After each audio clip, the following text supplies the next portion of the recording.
Hey guys, Emily Muchanti here, and today we are going to talk about how do we support comprehension with our intervention groups.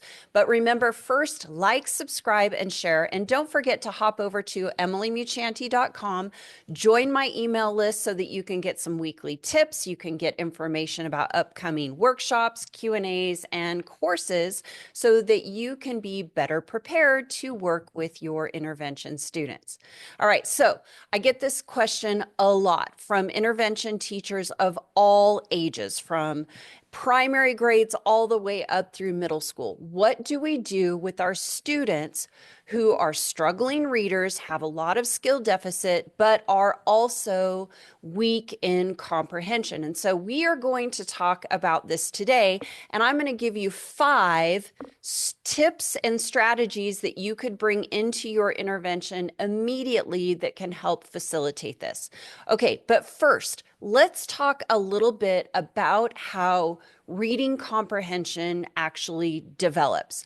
I was at a Big Sky literacy conference a couple of years ago, and I believe it was Dr. Hugh Katz who said that and reminded us that we cannot reduce comprehension to one assessment or one strategy because it is not one thing. Comprehension is a culmination of a ton of different skills and aspects of thinking and reading and interacting with the text. And so it's very, very complex. So in order to deepen this part of this conversation, I'm going to share my screen and we're going to revisit Scarborough's reading rope. Okay, most of you are probably very familiar with Scarborough's reading rope. But if you're not, this is really worth a little bit of a dig-in time so that you can review or validate what you already know about reading comprehension. What Hollis Scarborough did was give us a representation of really how reading skills are interwoven in order to produce what the outcome is of skilled reading, skilled comprehension. So if we're looking at this, we can see here that at the end of the rope, what we are hoping to achieve with all readers is skilled reading, the ability to fluently read and interpret and understand what that reading was actually trying to get across. And that involves a number of different skills. This kind of helps to break down further the simple view of reading, which basically says that word recognition times language comprehension equals reading comprehension. But when we look at the rope, we can see all of these underlying skills that are required to get us there. We know that the word recognition side of this rope involves phonological awareness, the ability to decode fluently. There is sight word recognition.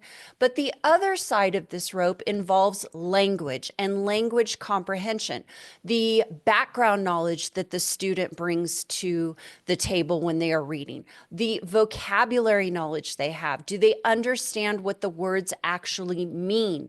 The language structures, which involve the syntax and semantics of the words, or the sentence structure, the verbal reasoning, the literacy knowledge. And you can see typically in intervention, we tend to be really focused on the word recognition side of this. We're making sure students have letter sound correspondence, that they can blend, that they have that phonemic awareness that is necessary for those particular skills. We want them to be able to decode and then to build fluency so they can have that. But oftentimes we forget the importance of language comprehension and oral language in particular. So sometimes we focus here and then we skip down to the comprehension side of this rope and we can see, well, this student's not using all of these skills together perfectly. And so we've got a deficit in comprehension without recognizing that we may be lacking something in that language comprehension side of the rope. So first and foremost, if we have a student at at, let's say, an upper grade student, sixth grader, who is presenting as a lack of comprehension, we must first use our assessments to backward map, if you will, and determine where is the deficit. This is where intervention is different than remediation. Intervention is identifying the skill gap, going in to provide that targeted language or intervention support in order to fill the gap and then smooth that rope out, if you will.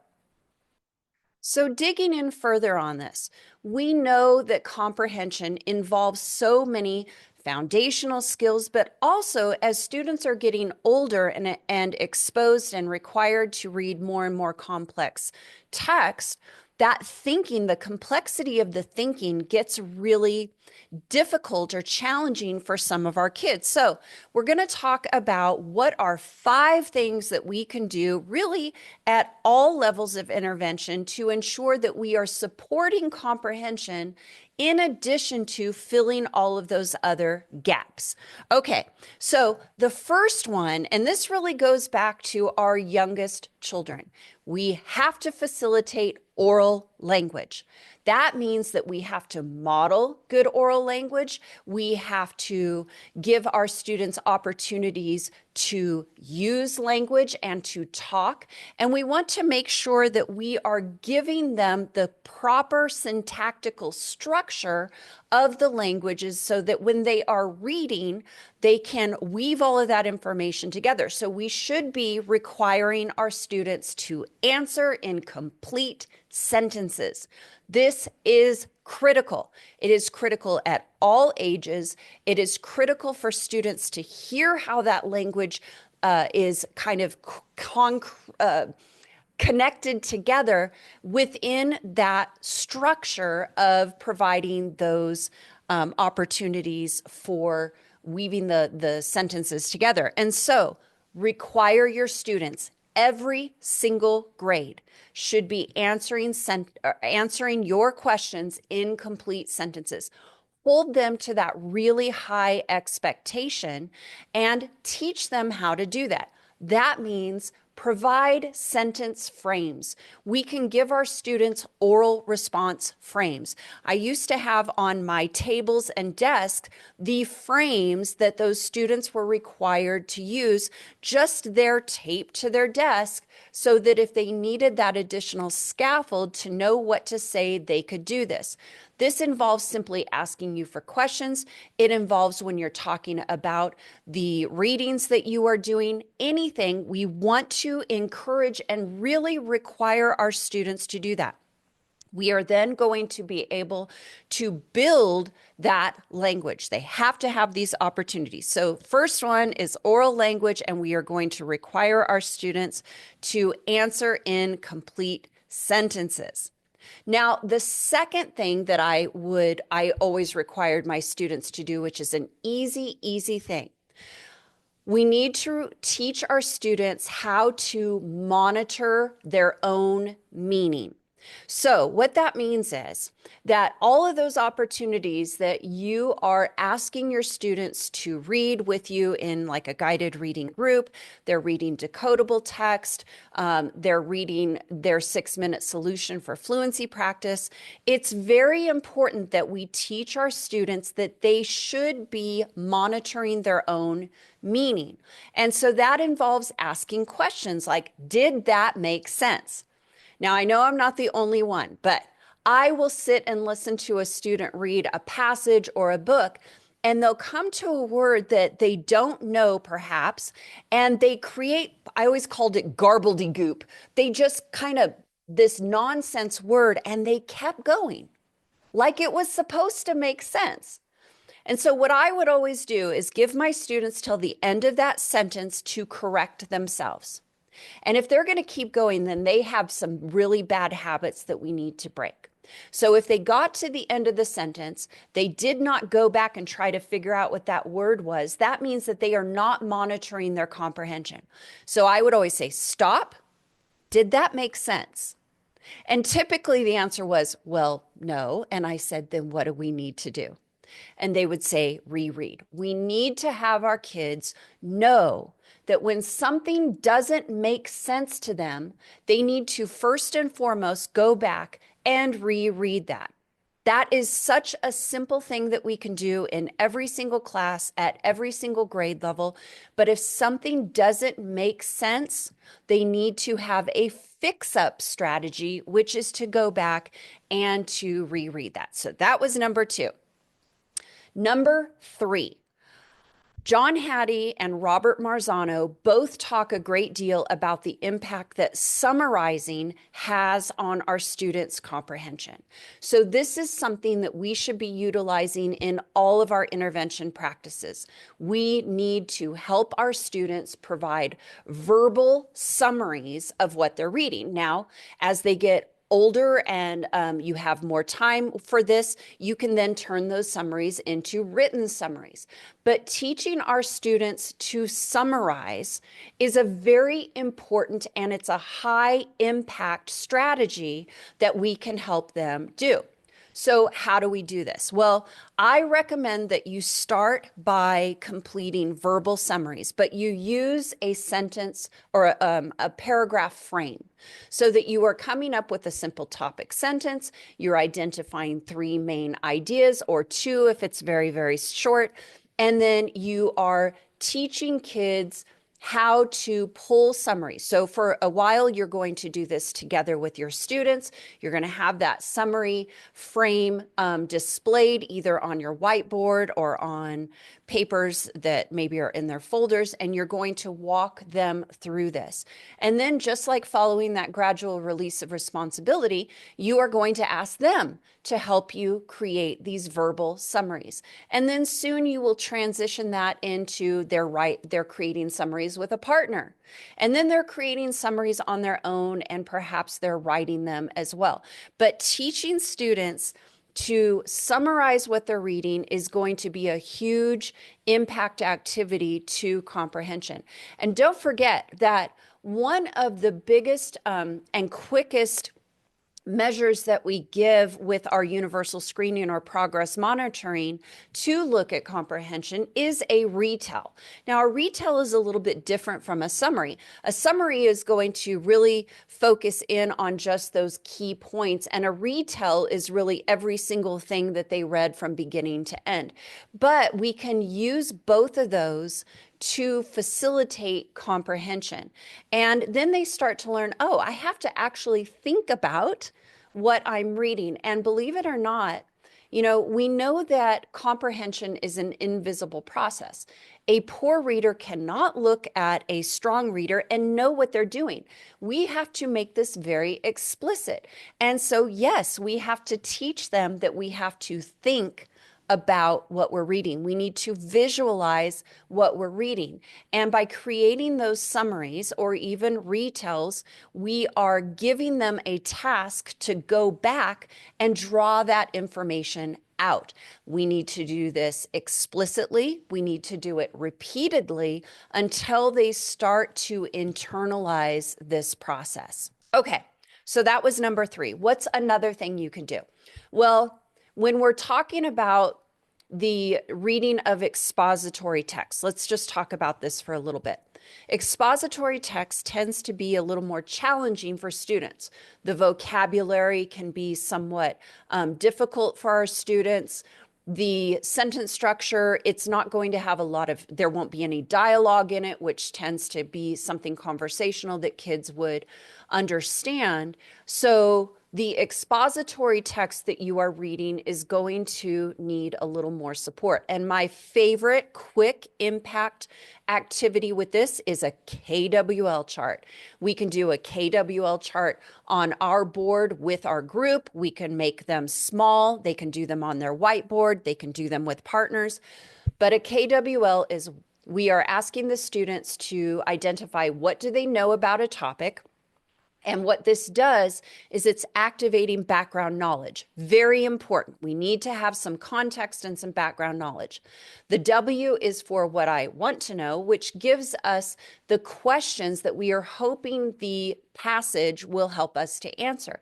Now, why is this important? Well, When we're asking questions, it gives us a purpose for reading. Now, as we read, we know we're going in looking for these answers. Very important. And then finally, the L is what did I learn? And this is where that summary comes back in, specifically with expository text.